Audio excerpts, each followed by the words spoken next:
இப்படி ஒரு நாளை எதிர்பார்க்க முடியாது. இதுக்கு ஒத்தியே எதுவும் கிடையாது. அவரை நான் முதல்ல சந்தித்த போது எப்படி எங்கூட பழகினாரோ அப்படித்தான் அவர் பெரிய நட்சத்திரமான பிறகும் எங்கிட்ட பேசிக்கிட்டு இருந்தார். விஜயராஜ், விஜயகாந்த், இது ரெண்டுக்கும் எனக்கு வித்தியாசமே தெரியாமல் வச்சுக்கிட்டதுக்கான காரணம் நான் அல்ல, அவர். அதாவது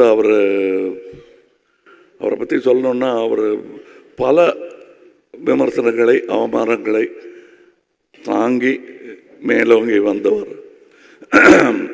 அதுக்காக எந்த காழ்ப்பையும் அவர் வச்சுக்காம தனக்கு ஏற்பட்ட அவமானங்கள் யாருக்கும் ஏற்படக்கூடாது என்பதில் முனைப்பாக இருந்தவர். அது பாராட்ட வேண்டிய ஒரு விஷயம். நாம் கடந்து வந்துட்டோம், அடுத்தவங்க அவங்க பார்த்துக்கிட்டோம் அப்படிங்கிறது இல்லாமல் அவங்களுக்காக போராடும் ஒரு குரல்.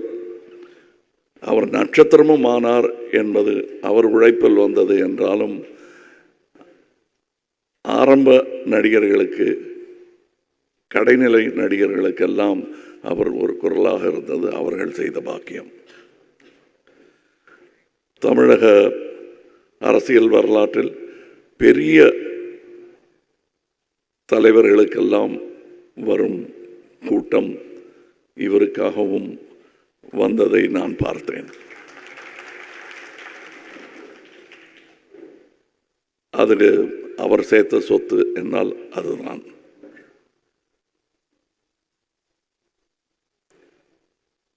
அவர் கொடுக்கறது பல பேருக்கு தெரியாது. ஐ திங்க் அவருடைய பிறந்த நாள் அன்னைக்குன்னு நினைக்கிறேன், 1998 இருக்கும். தினமணியில் ஒரு கட்டுரை வந்தது. அவர் இறந்த அன்னைக்கு ஒரு கட்டுரை போட்டிருந்தார் எம் பாண்டியராஜன். 1998 நடந்தது அவர் நினைவு கூர்ந்திருந்தார். சீட்டு கிடைத்தும் படிக்க வசதி இல்லாமல் இருந்த 3 என்ஜினியரிங் காலேஜ் மாணவர்களை பற்றிய செய்தி அது. அந்த செய்தியை படிச்சுட்டு பத்திரிகை ஆஃபீஸுக்கு ஃபோன் பண்ணி அவங்களுடைய விடுதி, கட்டிடம், படிக்கும் வசதி எல்லாத்தையும் 3 பேருக்கு ஏற்பாடு பண்ணி கொடுத்துருக்காரு அவர். இது 25 வருஷத்துக்கு முன்னாடினது.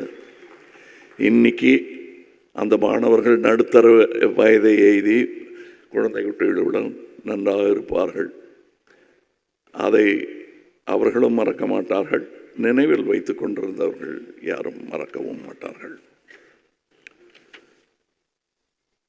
அந்த சமூக அரசியல் கோவங்களை எல்லாம் பிரதிபலிக்கும் ஒரு சினிமா உருவமாக விஜயகாந்த் அவர்கள் திகழ்ந்தார் என்றால் மிகையாகாது.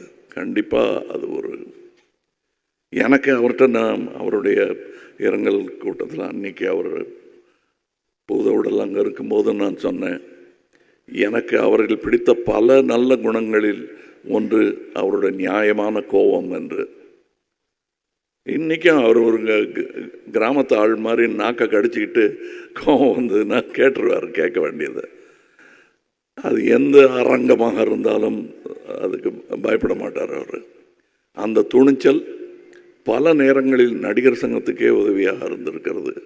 அதற்கு சாட்சி இங்கே இருக்கும் நடிகர்கள்.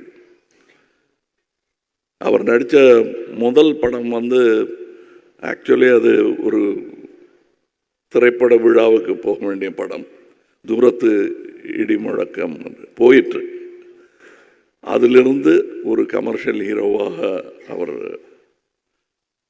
பெயர் எடுத்தது. அது அவர் திறமை, அவருக்கு கிடைத்த வாய்ப்புகள். இப்போ ராதா ரவியர்கள் பேசும்போது சொன்னார்கள், கூட துணை நடிகர்களிடம் கூட இதை எப்படி செய்யலாம்னு கேட்குற அந்த எளிமை. நானே அவர் கூட ஒரே ஒரு கெஸ்ட் ரோல் தான் செஞ்சுருக்கேன். அங்கே அவர் எனக்கு காட்டிய அன்பும் மரியாதையும் இன்றும் ரீங்கரிக்கிறது.